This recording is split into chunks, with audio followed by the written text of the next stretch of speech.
Example 3. Let's determine first if we're working with a horizontal or vertical hyperbola. Notice that our numerator has an x and the first term has an x and the second term has a y. So since the first term has an x, we see that we are working with a horizontal hyperbola. So now we can use this form to find our center. And remember, the center comes from h and k, and we have to change the signs. So the center of this hyperbola is going to be +3 and -1.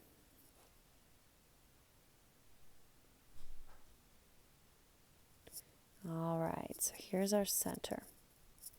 Now we can go ahead and find our vertices. And the vertices come from A, and we find A by using the first denominator. A squared equals 16. Square root both sides to get A equals 4. So the vertices are plus minus 4 from the center. And since this is a horizontal hyperbola, we're going to go 4 to the right and 4 to the left, which would put us at 1, 2, 3, 4, 5, 6, 7, over 7, down 1.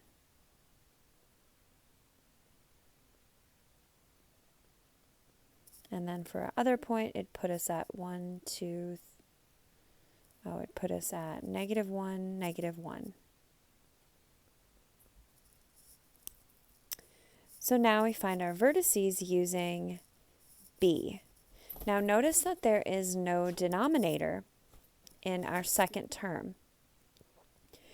And anytime you have no denominator, you can always write the denominator as 1. So b squared is actually 1. We can square root both sides to get b equals 1. So our covertices are going to be plus minus 1 from the center. And that's going to be 1 up and 1 down. So that's going to put us at 3, 0. And it's going to put us at 3, -2. Now we can use our formula c squared equals a squared plus b squared to find the foci. So c squared equals 16 plus 1. Square root both sides. C equals the square root of 17, which is approximately 4.1. So our foci are going to be plus minus 4.1 from the center. And this is going to be 4.1 to the left and 4.1 to the right.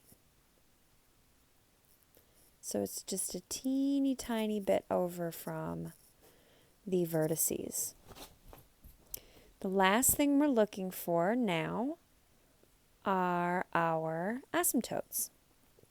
Since this is a horizontal hyperbola, we're going to use the formula y equals plus minus b over a times x minus h plus k. Notice that b is 1 and a is 4. H is 3. And k is -1.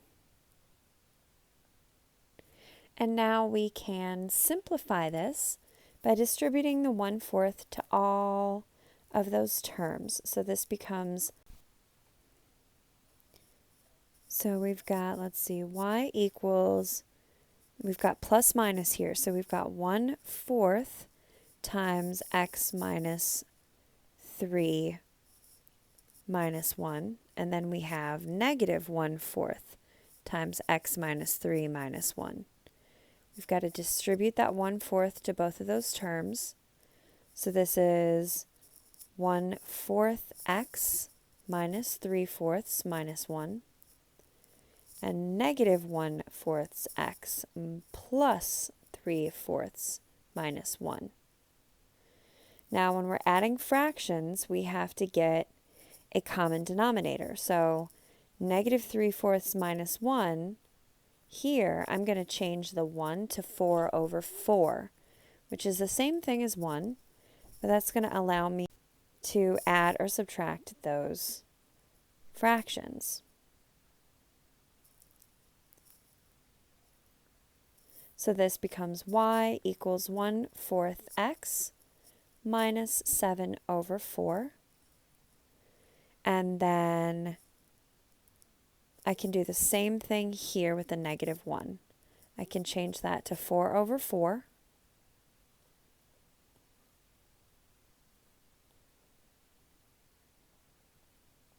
So this will become y equals negative 1/4 x minus 1/4.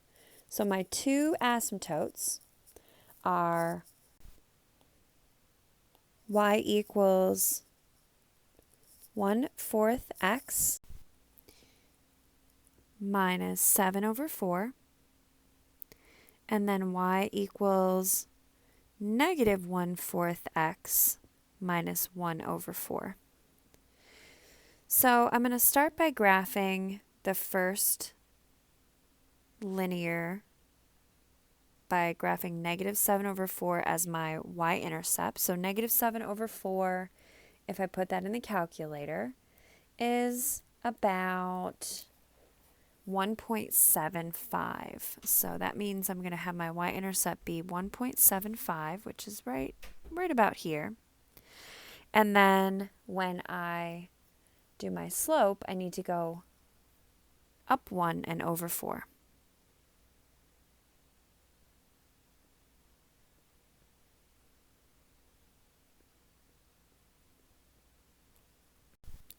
So now I need to find the other asymptote.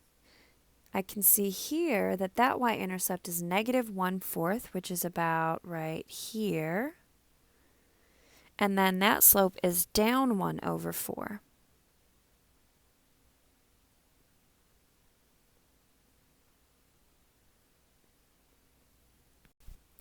So those are my asymptotes. The asymptotes for this one are really crazy. So I noticed I forgot to write my foci, and my foci for this would be negative 1.1, negative 1, and 7.1, negative 1.